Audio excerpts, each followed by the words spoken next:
up guys? For today's video, magluto tao ginataang isda or paksiw na may gata. So, balik ko nyo guys. Watch this. Karon mo nga to ang mga sangkap gihapon.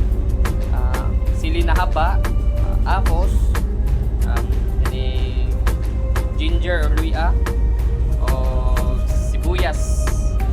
O kining isda, syempre.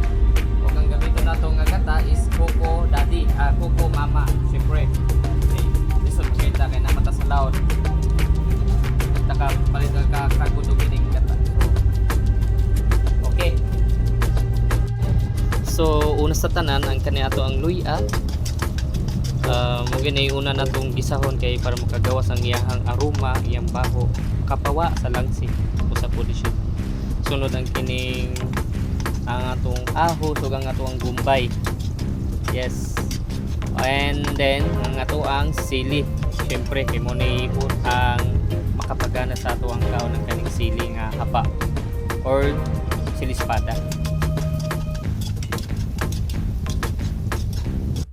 Next, ang ato ang isda. So, ako na nagipaw ang kalayo ana, guys, kay para dili dayon maluto, dayon na to ukay sa kay dali man niyo siya madugmok na atong isda.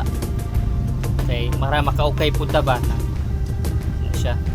Para di siya ingon nga maluto dayon, kay kung maluto, mabungkag ang unod.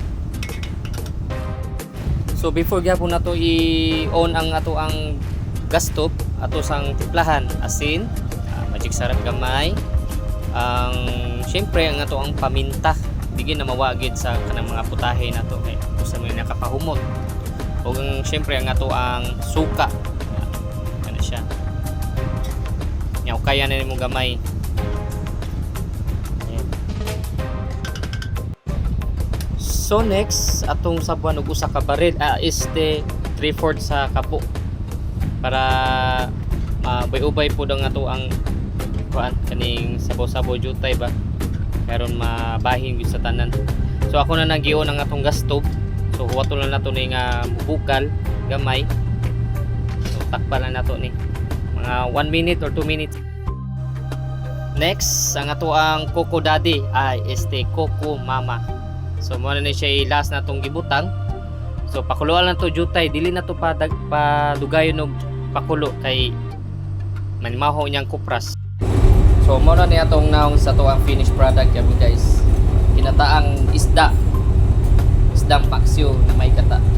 So salamat sa inyong paglantaw guys. Bye.